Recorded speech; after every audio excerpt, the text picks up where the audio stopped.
Last time I spoke to you of a realm of unconscious experience, that is, of things that remain hidden to ordinary consciousness in the form it exists today. I spoke about sleep, trying to describe to you in some detail what the human soul experiences between falling asleep and waking up again.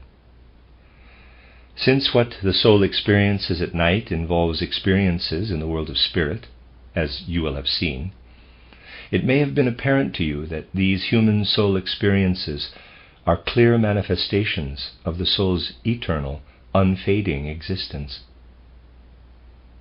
You know, of course, that insight into such supersensible experiences can be gained by means I have often described to you verbally here, as well as in my books titled Knowledge of the Higher Worlds, titled Occult Science, also known as Esoteric Science, and so forth.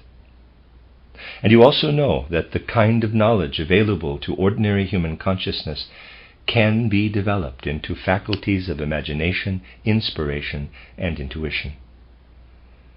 Unconscious experiences that the soul has during sleep are in a sense illumined by the power acquired by the perceiving human soul if it develops these faculties.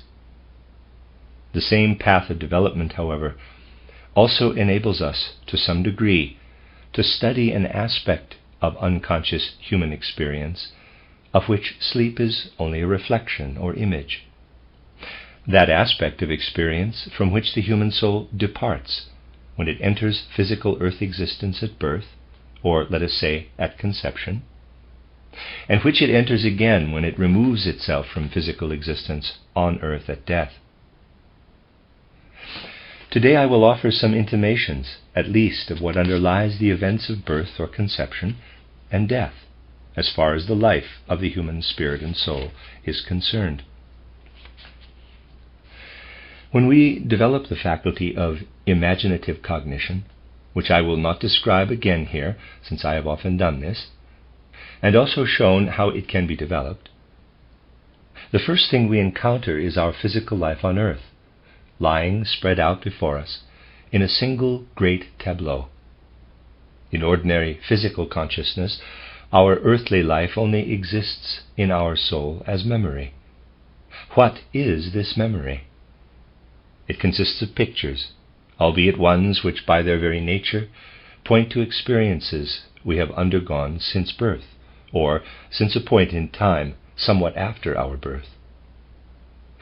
Yet our ordinary mode of knowledge today cannot regard these pictures as developing an existence independent of the body. Modern scientists are quite correct in saying that these memory pictures are dependent on the physical body's constitution. They are right to suggest that such memory is not present in early infancy, but gradually develops along with the physical organism, and fades again too, when our human physical organism approaches the evening of its days. Likewise, in post-mortem examinations, in the case of certain diseases, they can study how memory loss is caused by certain disorders of the physical organism. Science has no final answers in this field as yet. But if we study the relevant results of physically based research, we can see that it will eventually be possible to demonstrate that ordinary memory pictures are bound to the physical human organism. These memories of our life, however, separate memory pictures we can look back on, as we stand within the current of our experience, are not what is meant when we speak of how the faculty of imagination perceives the great tableau of our life spread out before us, insofar as this life is soul spiritual in nature. What we perceive here by imaginative cognition is very far from the abstract memory pictures stored in ordinary memory. The faculty of imagination experiences instead an active, organic life that is not passive like memory pictures, but has an inner vigor like the forces of growth at work in our organism, when, in assimilating external substances as food, we transform them in a wonderful way into what we need to constitute our organism. What lives and works in us creatively in this process is different from what exists in a more passive way, in mere memory pictures. Consider thoughts which illumine our awareness. Certainly we owe an infinite amount to the thinking capacity we develop in earthly existence, and only become human, really and fully aware of our human dignity, by virtue of this. Yet these are only fleeting images, bound to our physical organism, as the flame is to the candle wax. When, by contrast, we use imaginative cognition to perceive the soul spiritual life underlying physical existence on earth, and see a wondrous tableau unfolding before us, there is nothing passive about this, but it is inwardly alive. Spreading before us as qualities of soul and spirit, our direct vision of soul shows it to be, nevertheless, as real as an object of the outer world which our eyes perceive as red. In imaginative cognition, we can say that we now not only possess thoughts that flare up in our awareness, but in fact become conscious of the very powers at work within our organism. I was taken to task severely for once writing what was thought an absurd notion in my little book titled The Spiritual Guidance of Mankind and Humanity. There I stated that all the adult's wisdom accomplishes less than the wisdom of the small child, though this wisdom lives in him unconsciously. Simply look with the most scholarly and educated human knowledge at a human brain or the whole human organism in the first years of childhood, and discern how the infant first inwardly configures himself. Even the work of the most brilliant sculptor pales into insignificance compared to the vigorous sculptural activity accomplished by the child's powers of soul and spirit as he shapes and forms his brain. If we reflect on this and understand it, we gain real insight into the wisdom that holds sway here, a vigorous wisdom, rather than one stored away in the human head for explaining the world.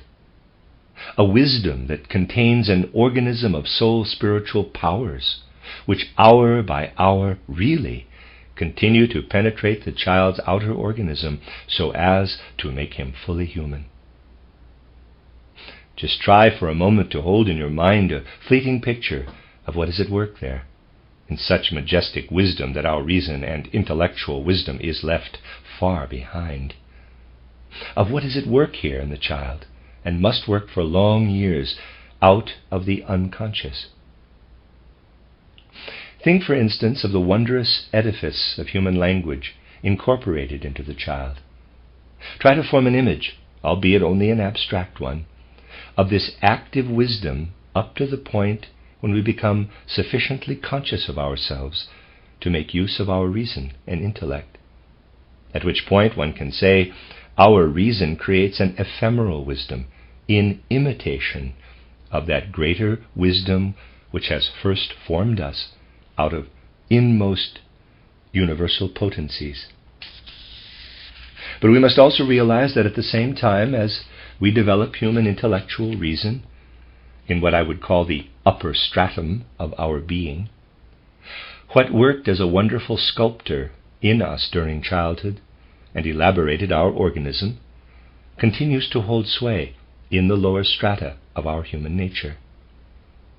And this founding system, this organism of powers, is what imaginative perception surveys in a whole unified tableau. Our imaginative faculty, therefore, does not see abstract memory pictures before it, which cannot be said to remain once the organism decays into its constituents, since they are bound to the organism, but instead it perceives the system of powers that built up this organism and are therefore not bound to it. They are bound to it as little as the creative brilliance of the sculptor is bound to the material he shapes. For the sculptor's material to become what it does, it must first be shaped by his configuring energy. For us to form the physical organism we possess in earth existence, these extra telluric, supersensible powers must underlie our physical life as soul-spiritual organization. This is the first perception we acquire when we rise to imaginative cognition.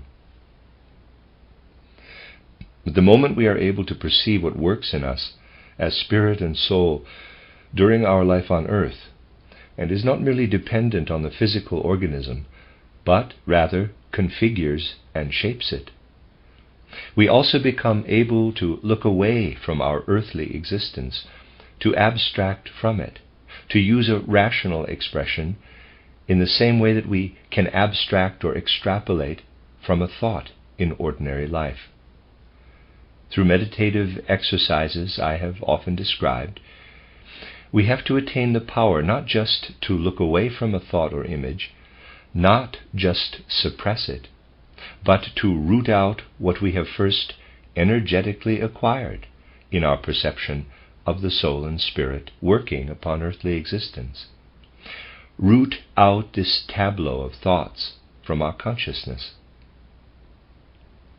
As soon as we become able, in what I would call a perceiving selflessness, a perceiving altruism, to root out also from our inner vision what we ourselves are as soul and spirit during earthly life, then our truly eternal soul-spiritual nature appears before our awareness. In fact, what we were before we descended from soul-spiritual worlds into physical life appears before our awareness as actual soul-spiritual being.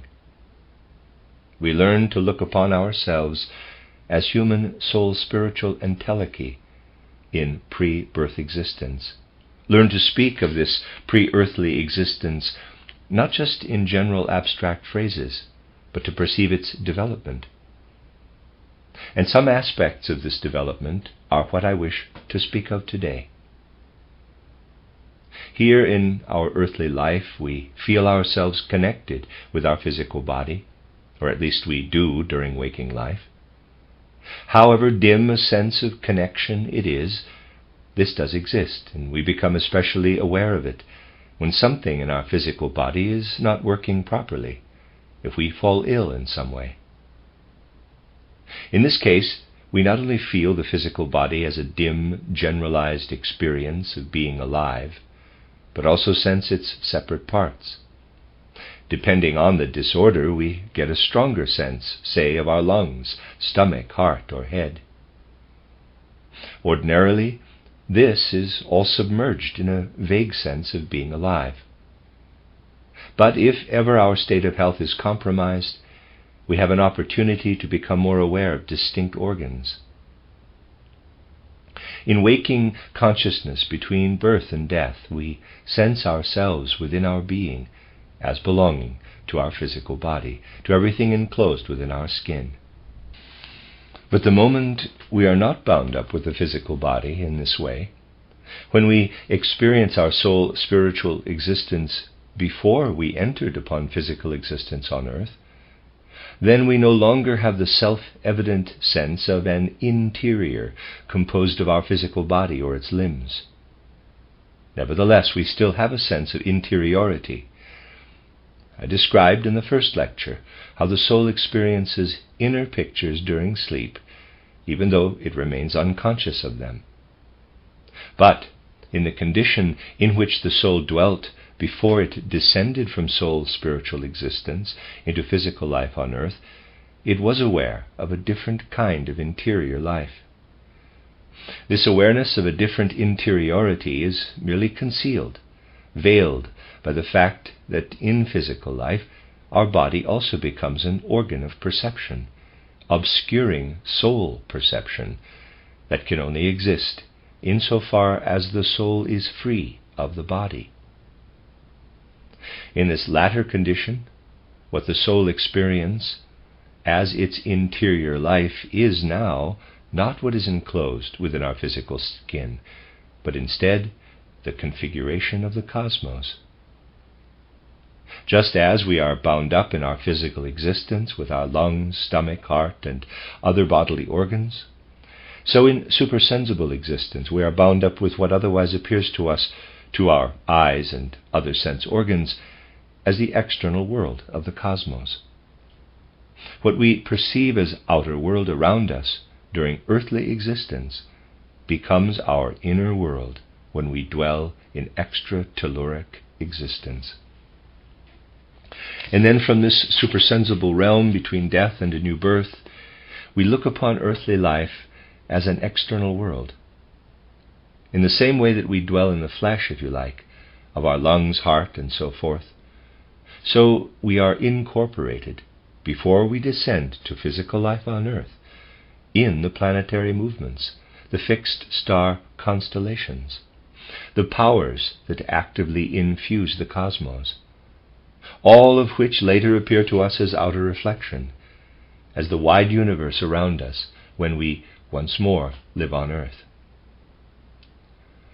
There is no need to be misled by the idea that the external world is anyway a single world for people on earth dwelling in separate bodies. The truly significant thing is that we have one world together when we live in extra-telluric existence, and that the world possessed by one person is the same there as that possessed by another.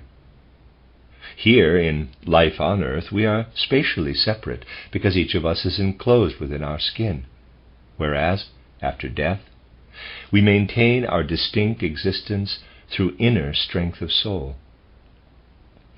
In extra-telluric existence, each person is an individual too, but is then separated not by space, but by inner cohering powers of soul.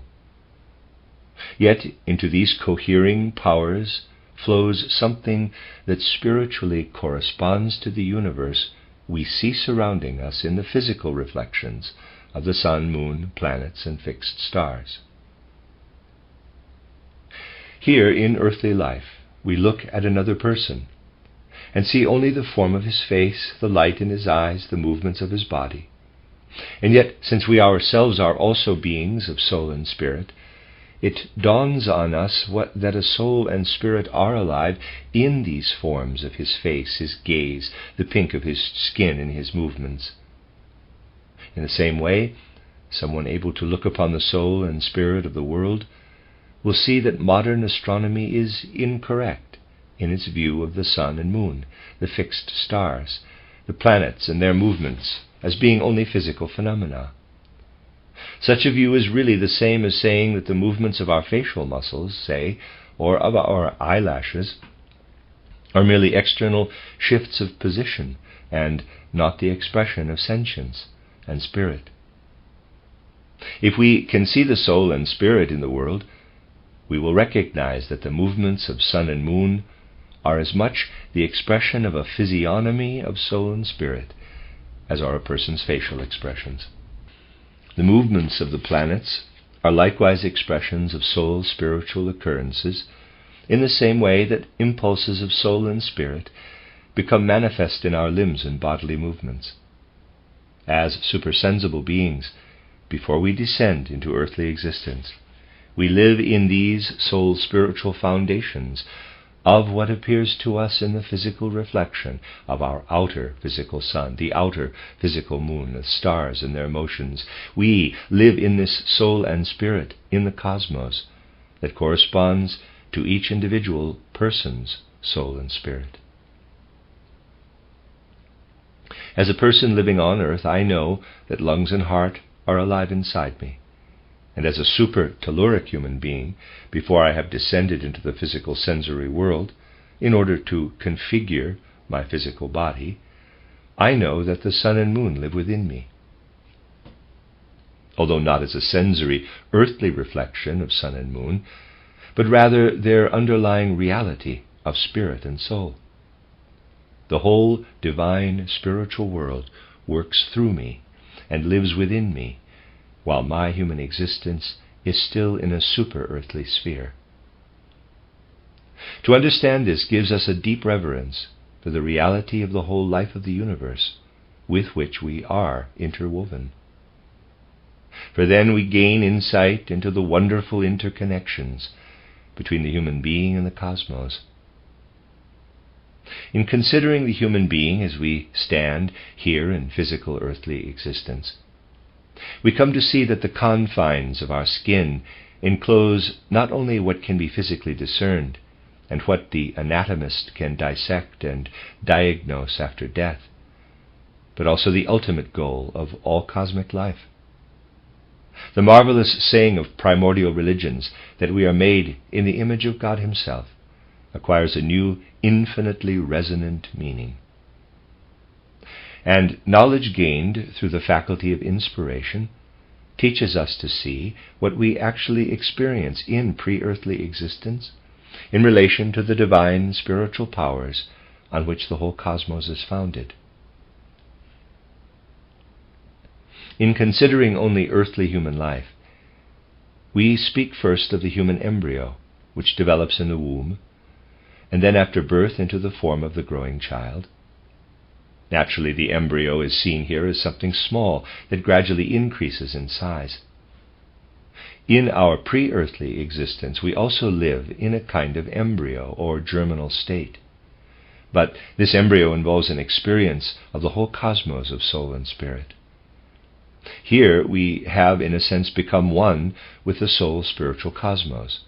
Divine spiritual powers indwell us, live and work within us, permeate us, and configure in us the grandeur of a spirit germ that contains in itself the powers that must pass through spiritual existence until the time of birth or conception, so that they can emerge again in earthly life, when, as its outer sculptor, we need to shape and elaborate our own physical organism. If we grasp this, we become aware of the miraculous nature of this physical organism. For as the goal of the cosmic germ of our inner life, we can experience its immeasurable grandeur through fully conscious soul-spiritual vision. We acquire our physical embryo from the physical world, but our spiritual germ comes to us from the spiritual world. And before we descended to physical earth existence, we were, you can say, a soul-spiritual embryo poured out into the whole world, which subsequently united with the physical embryo that receives us as we come down into earth existence. Through the faculty of inspiration, we can gain insight into our pre-earthly cosmic existence.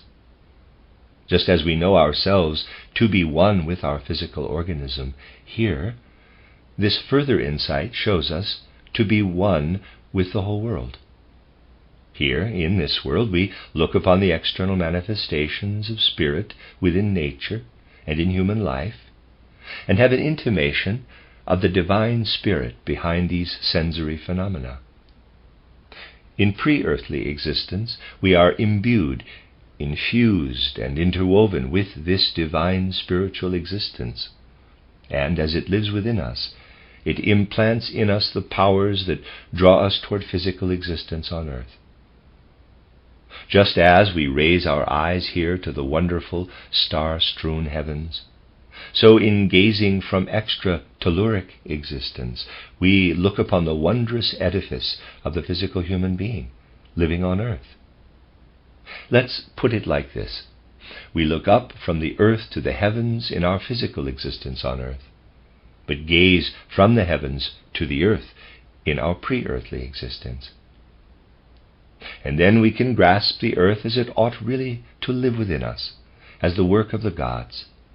All this is immediate experience initially in our pre-earthly life. But once we have passed through this pre-earthly existence, divine spiritual beings withdraw from us human beings at a certain point. As yet there is no natural world around us. And in this soul spiritual existence, we do not yet have physical eyes or physical organs, and therefore would anyway be unable to see a natural world. Around us still is something like a shimmer of divine spirit. This is a decisive turning point in our pre-earthly life. First, we experience ourselves as immediately rooted in divine spiritual existence, as pervaded by it. And then comes a moment when, although our eyes of spirit still gaze on a world of spirit around us, we no longer live with divine beings, but instead they reveal themselves to us, are apparent to us through their deeds. This manifestation of spirit and soul is only a reflection of what we ourselves previously experienced. In other words, we leave the sphere of direct experience for one of manifestation or appearance. And gradually, as we enter this realm of manifestation, we realize that divine spiritual beings have withdrawn from our immediate experience, and now we can only perceive their appearance. They are still there for us, certainly, but only as perceived by our eyes of spirit and soul. At this moment of our pre-earthly soul spiritual existence, there awakens in us something I can only compare with the desire living in our physical organism.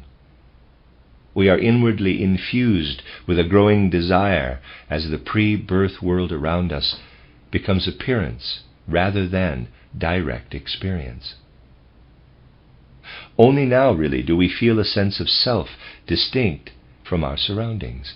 We depart from cosmic experience and from an experience of our own human nature, which, as cosmic and not just human beings, we possessed for a period of life between death and new birth, during which universal consciousness and a consciousness of humanity were one for us. Now, this universal awareness and awareness of our human nature start to sunder, so that we no longer experience the world directly, but only manifesting at one remove as a separate interior life emerges in us. Previously, our inner life was one with the world, but now an interior experience forms that is separate from our surroundings, and this first manifests as an inner desire, a wish, a will. A wishing, a will, a desire always has a focus or object. This wishing, will, and desire homes in on our future life on earth, which we will descend to again after a while. We are filled by visions of our future life on earth, and with this we absorb powers that then become unconscious when we pass through fetal development in the womb. First, we possess these visions consciously, but this consciousness is increasingly dulled. At a point arrives when our desire grows strong, and when even the manifestation of the divine spiritual world in which we were previously alive and active grows ever darker. The world of spirit around us becomes ever more shadowy. What previously shone brightly in effulgence of divine revelation grows darker and more shadowy. As these outer spiritual surroundings grow obscured, the inner powers of desire become all the stronger and more insistent. The surroundings of our spiritual existence darken, while our interior world becomes more vigorous. And after some time, this vigorous inner world of ours deprives us completely of an awareness of our future life on earth. For a period not long preceding earthly conception, our view of earthly existence is darkened and obscured, whereas before we were able to gaze upon it as the vivid goal, the majestic cosmic tableau within which we were living. Now, though our view of the earth vanishes and is replaced instead by a different sight, not long before we descend to the earth, we lose our vision of the earth and instead gain vision of the etheric world. Our gaze opens to etheric phenomena that conceal light within them and life forces. Everything spread out in space but working not centrifugally, but from the earth up into space, but as it were centripetally, from the world's periphery to the earth, the etheric pouring into the earth. An etheric world becomes spiritually visible around us, as if in a great cosmic mist, within which the most diverse forms can be seen. And from this etheric world, with the power we still possess, that of desire, we can draw our own ether body from the universal etheric, the cosmic mist. We can form it, and in doing so we configure with this etheric body a reflection of what we once were previously in the soul spiritual world. We incorporate this ether body into what we meet coming toward us as genetic inheritance, the physical substantiality with which our forefathers endow us, and we descend to earthly existence. I have only briefly outlined what we perceive by the faculties of imagination and inspiration when we enlarge our awareness beyond the confines of ordinary earthly consciousness. During Earth evolution, as we progressed to the state of consciousness we possess today, which is strictly bound up with physical corporeality, we lost our original state of awareness, as I have often stated. I have pointed out that history really only describes the outward aspects of humanity's life on earth, and that we also need a soul history, which would show that we have not always had our modern state of consciousness. Today, people use the rational mind alone to create a synthesis of what their sensory organs perceive, and can only raise to their awareness what rises from their physical nature. The further back we trace past eras of humanity, the more we see that people once had a kind of primordial clairvoyance, albeit dreamlike in nature. What we can today acquire by the faculties of imagination and inspiration is a fully conscious perception, really just as conscious as mathematical thinking. In a former time, people had only a dull, dreamlike awareness, although it was one imbued with wisdom. These people of a former era not only sensed what modern human beings experience when they reflect upon themselves, but also had a clairvoyant feeling of what I described to you yesterday. If we return to the most ancient Egyptian era, and still further back to times of which no historical records are extant, of which only the kind of history I presented in my title Occult Science, also known as Esoteric Science, can tell us, we discover human beings who could gaze upon their pre-earthly existence without the need for exercises such as I have often described to you. They could do so because something like a memory of this pre-earthly existence still lived in their souls.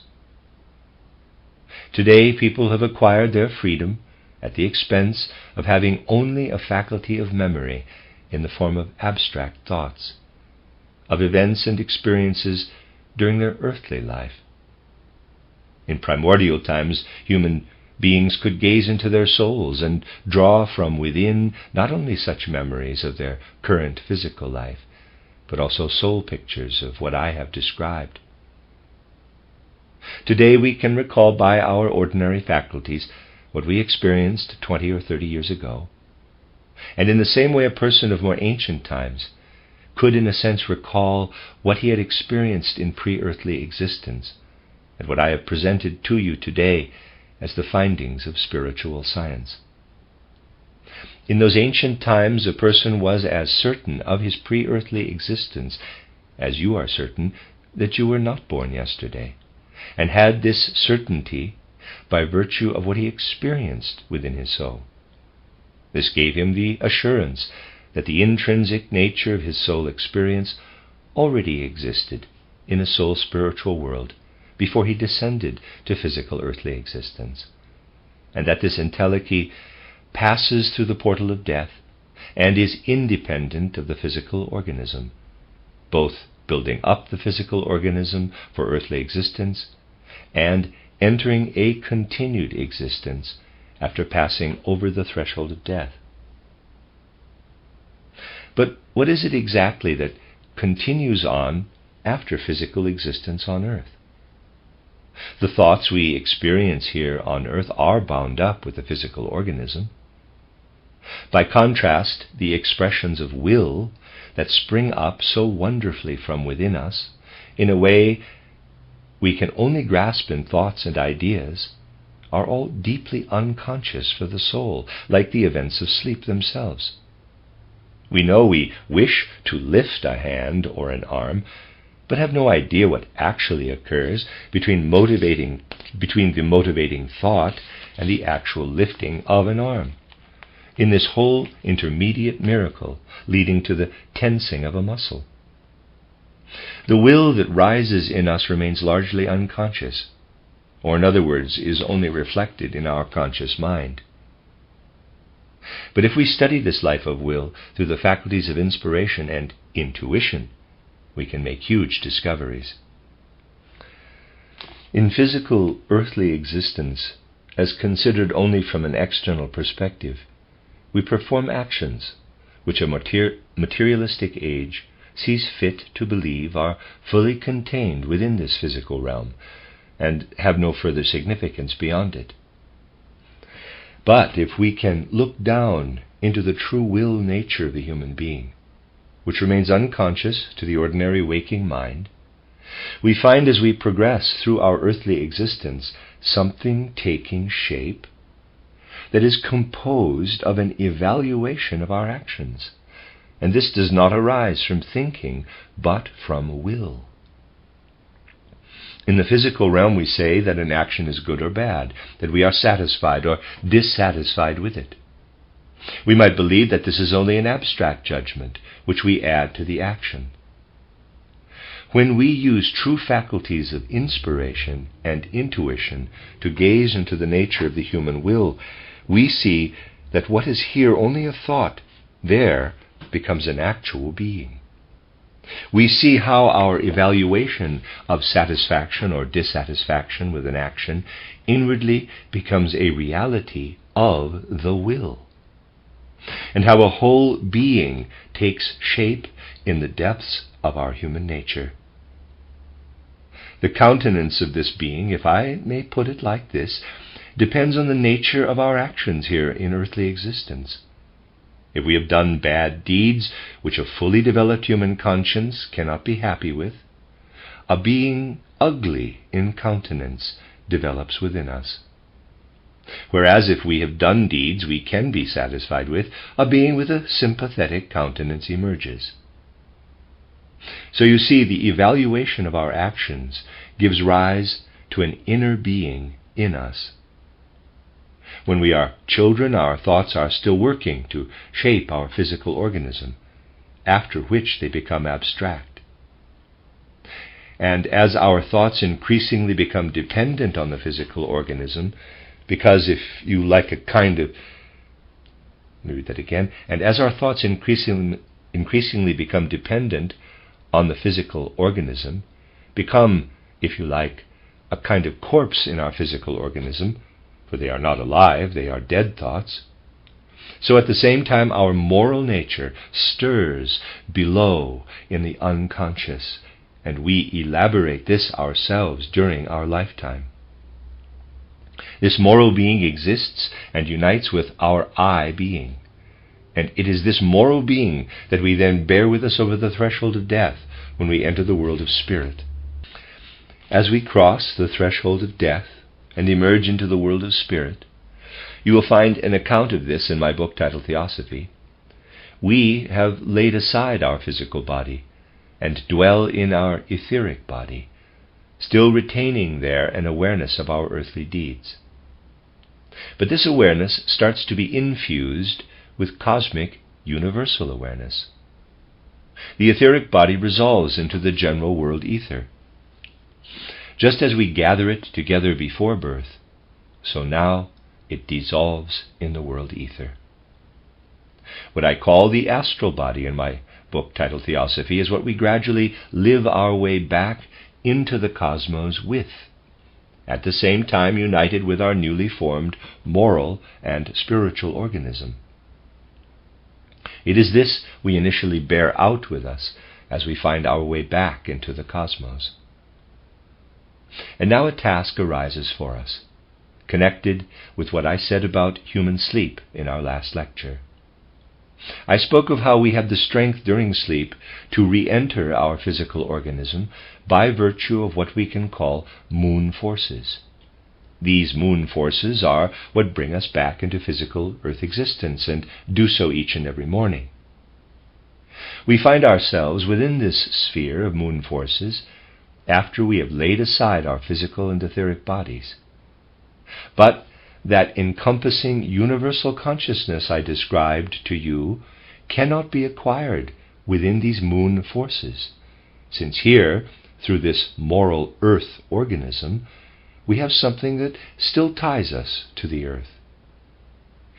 We have to detach ourselves from the moon forces, leaving behind, in the moon sphere, what we ourselves have woven into being from the moral quality of our actions, from all that we ourselves accomplished as moral or immoral actions. We have to leave this behind in the moon sphere and penetrate further into the sun sphere, the world of stars. Now we must not only enter the reflection of it, as I described in relation to sleep, but the real world of sun and stars as we detach ourselves from the moon sphere. Primordial humankind also had a clairvoyant awareness of this, and could speak of things we can only discover today by developing our powers of soul and spirit. Primordial human beings could speak of these things through the natural elemental powers innate in them. But they were at the same time always guided by the teachings that issued from the mysteries, as we are guided today by science, by various educational establishments, which of course did not exist in more ancient times. The perception of life before birth and after death was in a sense governed by the higher knowledge of initiates of the mysteries. The latter knew by inner experience that the human being cannot release himself from the moon sphere after death by his own powers, and they passed this insight on to the rest of primordial humanity. The initiates knew that a spiritual being must come from the cosmos to meet the human soul, and that the sun is the outward physical reflection of this being. This being had to come to meet them, had to draw them away from the moon sphere. They had to leave behind what they bore with them as guilt from their sojourn on earth, and were then led up into the guilt-free sphere of the cosmos by what all ancient initiates called the great sun being, which was marvelously described in all the ancient mysteries. In those days people were told that they needed the strength that came toward them from the heavens. But at that time people had a very different organization, as I have said, and possessed inner clairvoyant powers. While on earth they still knew from inner vision that there was a supersensible world, they really had no fear of death, for what was death? An experience in life and part of it. And they saw that they possessed something within them that was untouched by death, something in their body. And because it dwelt in their body, they could see how the sun being came toward them, whose help they could welcome after death. Implicit in the earthly advance of humanity is the fact that human beings have lost perception of their external nature. Humankind has acquired an intellectual mind completely bound up with the physical body and dependent on it. Our earthly consciousness depends on the way our physical body is organized. And this earthly consciousness obscures our vision of the world of spirit, even before we are born and also after we die. Unlike primordial humankind, or even people in ancient Egypt, it is not the case today that we bring a certain light with us when we cross the threshold of death to illumine the surrounding space, if I can put this metaphorically, of the supersensible world, or rush headlong toward the lofty sun being who comes to lead us away from the moon sphere. Back in those times, they possessed something within them, between birth and death, that enabled them to perceive this sublime sun being. There was no need to feel awkward about this expression. Based on their insights, the ancient initiates inevitably called this being the sublime sun being. But a time came in humanity's evolution when people would have lost the capacity to penetrate worlds after death that they must penetrate if they do not wish to lose themselves. On the other hand, humanity had to advance toward the only kind of consciousness in which one can acquire human freedom. This would have meant humanity falling into a terrible condition at a certain point, a complete separation from the supersensible world. The perfection they acquire here on earth, that predestines them for freedom, would have led to their loss of the world of spirit. They would have been unable to find a connection with the spiritual being who draws them away and releases them from what connects them with the earth in their life after death. What, therefore, came to sustain humanity's further true evolution? No abstract knowledge or theoretical doctrine could help here, but only that same being who had formerly dwelt in supersensible worlds and came to meet human beings in the supersensible realm between death and birth. The only thing that could help us was for this being to descend to the earth, so that human beings can find a connection with him while still on earth. And this descent is the event of Golgatha. The Christ being descended and took earthly existence upon himself in Jesus of Nazareth.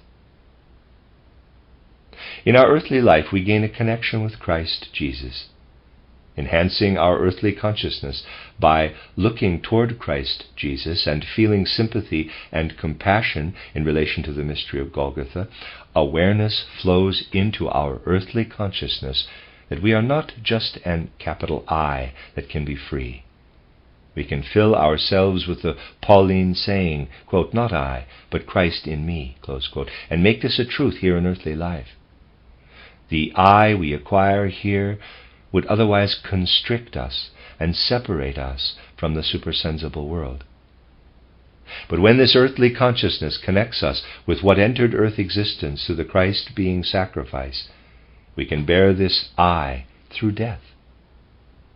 The capacity we formerly had only by virtue of possessing elementary powers is something we are now endowed with, since the mystery of Golgatha, by the connection of our mind and soul as earthly human beings with the Christ, with the mystery of Golgatha, which safeguards our life as we pass through the portal of death. You see, the consciousness we acquire through the physical body would inevitably be lost again when we relinquish this body, and we would not find our way through worlds of spirit. But if on earth we find our guide, the Christ, who passed through the mystery of Golgatha, and if we have joined our earthly humanity with his spiritual strength in accordance with the Pauline saying, "Not I, but Christ in me," then we come living through the portal of death. We can therefore give full seriousness to another Pauline saying, that if Christ had not come to earth, or in other words overcome death, human beings would gain no help from all their faith. The ancient initiates told people that a super-earthly being would connect with the consciousness that they possessed here by virtue of their whole human nature, and would lead them away from moon existence into the pure, universal existence of the cosmos. Modern initiates must say, instead, consider what occurred through Christ at the mystery of Golgatha, and take up into your consciousness the substantiality of Christ with all its power. This will pass with you through death and lead you toward the worlds that you must traverse between death and a new birth. In the moon sphere you will leave behind your moral being and only rediscover it when you return there. And your earthly destiny will be a reflection of what you left behind in the moon sphere and then rediscover there. The things I am telling you have only been available to naturally endowed human inquiry through powers that humanity developed since the last third of the 19th century. Previously, these powers were more or less obscured. They existed in the ancient times I described, but then in a dreamlike way. In the early Christian centuries, people did not possess what we can achieve today through imagination, inspiration, and intuition, but they had a natural atavistic clairvoyance. And there were still old initiates living at the time of the mystery of Golgatha. They told the people who trusted in them that Christ, who was present in the world they recalled as the period of their pre-earthly existence, and formerly dwelt only in spheres beyond the earth, had descended to earth through the cross of Golgatha. This is why in the first 4 centuries of the Christian era, in the West also, people very largely focused on the Christ who descended to earth. Everywhere you find that accounts from the early Christian centuries, almost all of which were destroyed, described how the Christ came down to earth from cosmic worlds of spirit and took on earthly life in the body of Jesus of Nazareth. Very great emphasis was placed in those days on this descent to the earth. But when the old initiates started to die out in the 4th century A.D., before the advent of a new initiation science that would appear only in the last third of the 19th century, the lack of any direct perception obliged religious authors to set down what they received by way of tradition and to pass it on. To acquire freedom in their consciousness, humankind needed to forget the old initiation science for a period. As the 19th century approached, therefore, humanity increasingly forgot about the descent to earthly existence of the super-earthly Christ being, and his encompassing of this existence in the body of Jesus of Nazareth. In the end, the historical events were all that remained, so that Jesus increasingly came to overshadow Christ in people's awareness. Christ was no longer seen as a supersensible being. Today we must learn anew to speak of the Christ as a supersensible being, understanding what it means that Christ sustains the life of the human soul. The body, you see, has altered during humanity's evolution. Why did ancient people possess a clairvoyant faculty? Because their body was softer, and the glands at work in it were more active than ours. Our glands, in particular, have become harder. And as this hardening progresses, as the human body grows harder and glandular activity grows more sluggish, intellectualism is supported by this and increasingly develops. Glandular activity in the human body grows more sluggish, and at the same time this body itself becomes extremely useful to the rational mind. And we must acquire our connection with the world of the spirit all the more through our soul instead. Initiates in the early Christian centuries still knew all this, but expressed it with a courage nowadays lacking from people's words. They described how people would gradually have become increasingly sick and ailing in body if Christ had not come and endowed them with soul health. In these early Christian centuries, therefore, Christ was revered not in abstractions, as is our practice today, but, above all, as healer, as the great universal physician, the Redeemer. We must relearn and reacquire all these things. But this will only be possible if human beings can gain insight again into the secrets of birth and death. The ability to do so can only be gained on a path of knowledge we develop through faculties of imagination, inspiration, and intuition. Gradually, we must learn of these secrets, for then we will also already acquire perception of them in our souls.